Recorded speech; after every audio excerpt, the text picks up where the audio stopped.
Alright, so this time I'll do a proper tunnel portal.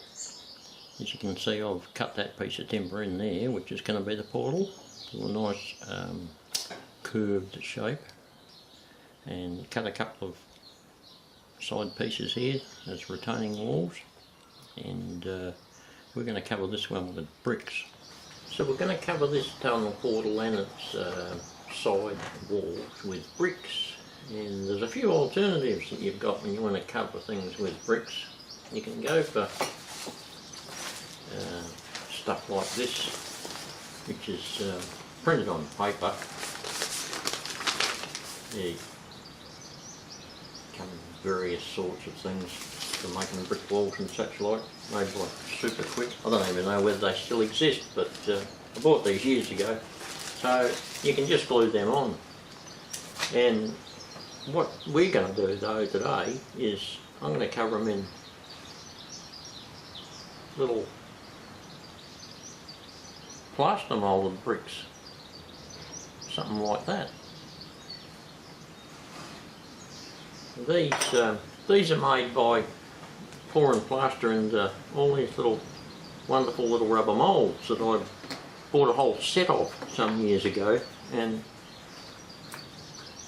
that's just some of them, and they come in a myriad of variety of bits and pieces for making various sorts of buildings and walls and such like.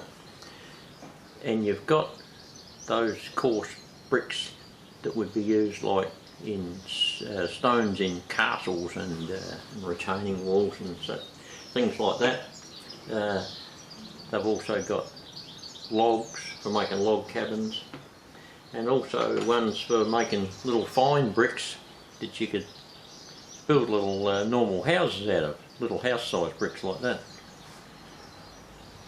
So I'm going to be making up a whole heap of plain ones, etc. of these, and we're going to be using those to cover this tunnel portal and its entrances with them.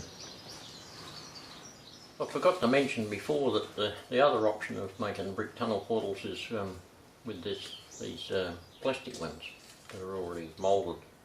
They're just made out of thin plastic and such like, and have that brick look. You can just put that over the top of your wood frame and come up with a brick one. And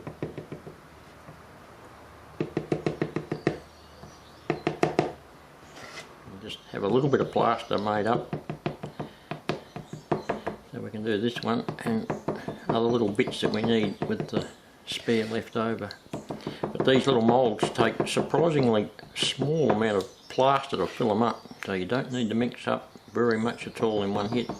And plaster of Paris type plastic goes off pretty quick, so you've got to work fairly fast.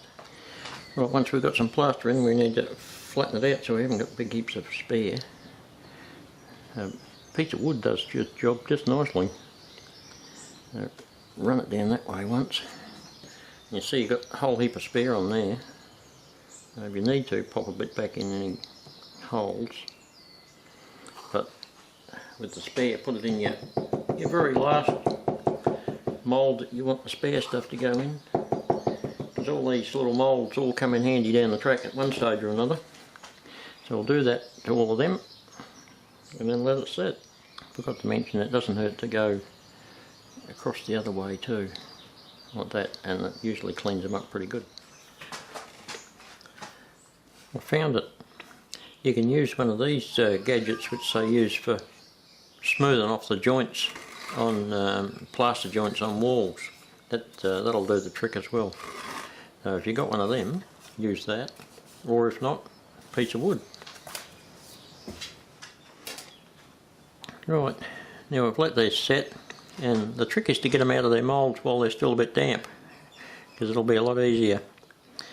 So you just sneak it around the edge like that, and break the seal of the little notchy bits on the sides that interlock them all together, like so. And we'll get back up the top and just peel it around there like that. Stick the thumb underneath and voila! that takes a little bit of practice. I probably made it look a little bit easier than what it really is, but once you've fiddled around a bit and got the hang of it, it's quite easy. You might break a few to start with, but don't let that worry you. You can just make more. So we do that with all the bits. Flick out all the bits out of all the moulds that you've made little parts for, and clean them all up, ready for the next lot. You're going to need quite a few of these little bricky bits for the project that I'm doing. So we'll do this several times and then start building. These little bricky bits with the long bits on either side of it I've been using for the retaining wall type situation on the sides of the platform. Get a bit of an idea there. As I get a couple, I stick them onto the end. We're up to beyond Thomas, no, a bit further. There's the end. So once we get a couple with each mould pour, I stick them on. Needless to say, we'll get to the end eventually. We'll start over in this corner with our little pieces of wall, and we want to stick one down in there, like so. And we'll trim that up afterwards to fit the contour of the tunnel portal. So don't panic, Mr. Mannering. So I'll stick a bit of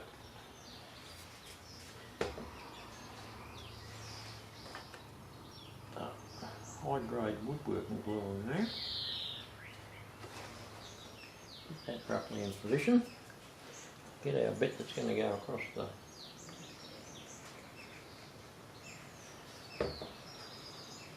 wall.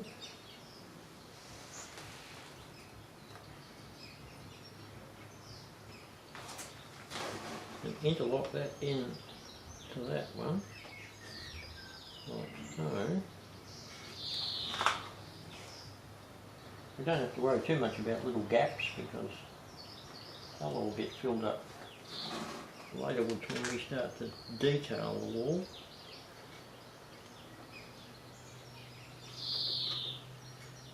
All fall into place. We'll just work our way along the wall. It doesn't matter if there's little bits out of it or anything, because that happens. We'll carry along like that for a while.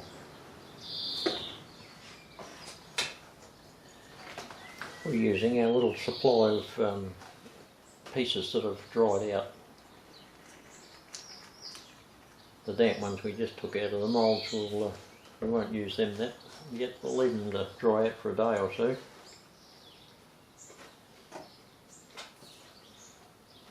But we'll make a start while we can. So that's the end of part one. I'll finish off all the brickwork, and in part two we'll get into the detailing phase and finishing off.